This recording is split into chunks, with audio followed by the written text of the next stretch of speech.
Laporan praktikum dengan judul Sel Akar, Batang, dan Daun. Nama Zahra Ainun Rizka dengan NIM 2503030. Dosen pengampu Salmiati MPD PhD. Program Studi Teknologi Pasca Panen Institut Teknologi Perkebunan Pelawan Indonesia 2026. Latar belakang organisme, baik yang tergolong tumbuhan ataupun hewan, disusun oleh berbagai macam sel. Setiap sel tersebut sesungguhnya merupakan unit fungsional dan struktural dari bentuk hidup. Semua fungsi kehidupan diatur dan berlangsung di dalam sel. Karena itulah, sel mampu melaksanakan aktivitas hidup secara otonom seperti organisme yang kompleks umumnya dengan syarat seluruh kebutuhan hidupnya terpenuhi. Setelah praktikum dilaksanakan, diharapkan mahasiswa akan mampu menjelaskan struktur umum sel tumbuhan serta menggambarkannya secara skematik dan juga menjelaskan bagian-bagian dinding sel. Lalu menjelaskan organel yang terdapat dalam sel, terutama komponen protoplasmik seperti inti, kloroplas, dan plastida lain, dan juga aliran sitoplasma. Mahasiswa juga diharapkan mampu mengamati isi sel, mengamati komponen non-protoplasmik, penyusul sel antara lain vakuola dan isinya. Benda-benda ergastik misal macam-macam kalsium oksalat, butir amilum, lender, minyak, butir aleuron. Dan juga mahasiswa diharapkan mampu membedakan sel hidup dan sel mati. Adapun alat yang digunakan pada praktikum kali ini adalah mikroskop, kaca objek, kaca penutup, slilet, gelas beker, pipet tetes, dan juga label. Adapun bahan yang digunakan pada praktikum kali ini adalah dua tumbuhan dikotil berupa sirih dan bayap, yang mana pada masing-masing tumbuhan diambil bagian akar, batang, dan daun. Dan bahan pada praktikum kali ini juga menggunakan tumbuhan monokotil berupa sawit dan jagung, yang mana pada masing-masing tumbuhan diambil pada bagian akar, batang, dan daun. Dan juga dibutuhkan aquades untuk diteteskan sedikit pada sampel yang akan diamati.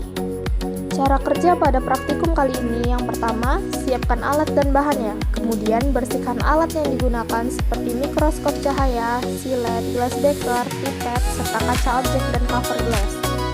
Kedua, ambil sampel yang akan digunakan mulai akar, batang, dan daun dengan diiris setipis mungkin menggunakan silet yang steril dan tajam.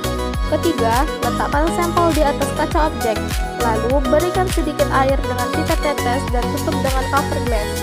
Lalu, beri label pada setiap sampel yang akan diamati. Keempat, letakkan di mikroskop cahaya, atur kecerahan cahayanya, lalu amati sampel melalui lensa objek. Setelah itu, foto sampel melalui lensa objek. Kelima, lakukan hal yang sama pada sampel berikutnya.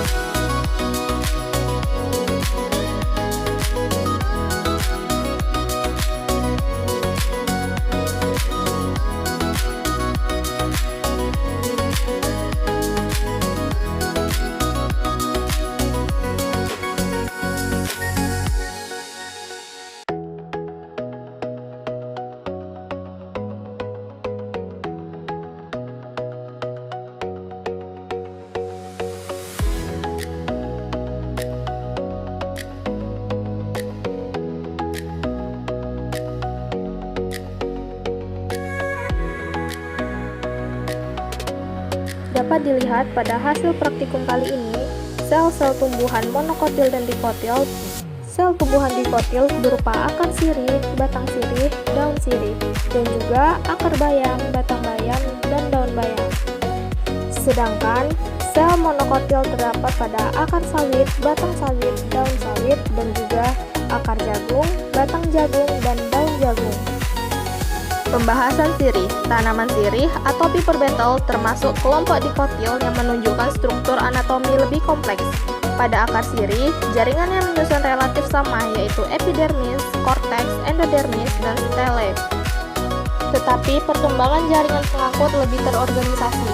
Pada batang sirih terdapat kambium yang aktif, memungkinkan terjadinya pertumbuhan sekunder sehingga batang dapat mengalami penebalan. Xilem berkembang ke arah dalam dan floem ke arah luar, yang merupakan ciri khas tumbuhan dikotil. Pada daun sirih, anatomi menunjukkan diferensiasi jaringan mesofil menjadi jaringan palisad yang berfungsi utama dalam fotosintesis, dan jaringan spons yang berperan dalam pertukaran gas. Menurut Yuliana 2023, keberadaan stomata dan variasi struktur epidermis menjadi karakter penting dalam identifikasi anatomi Down syndrome. Pembahasan bayam.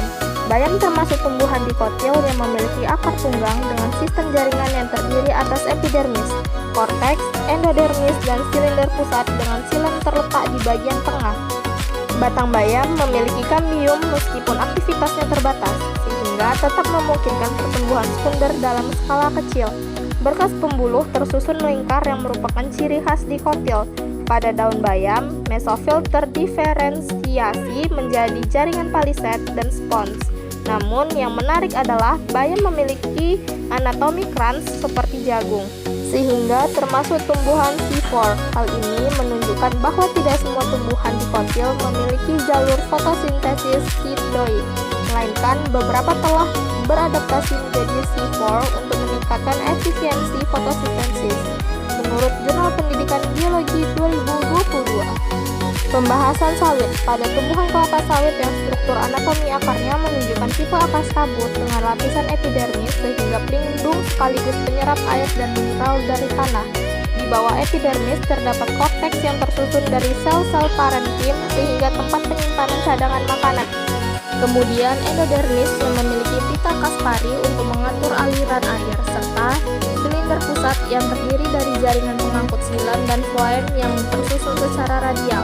Pada bagian batang, kelapa sawit memiliki sistem berkas pembuluh yang tersebar di seluruh jaringan dasar atau disebut atartostele. Hal ini merupakan ciri khas tumbuhan monokotil yang tidak memiliki kambium sehingga tidak mengalami pertumbuhan sekunder seperti penebalan batang. Jaringan penyusun batang didominasi oleh parenkim dan serat yang berfungsi sebagai penyokong struktur tanaman. Sementara itu, pada daun kelapa sawit, lapisan epidermis dilapisi kutikula yang cukup tebal sehingga adaptasi terhadap penguapan.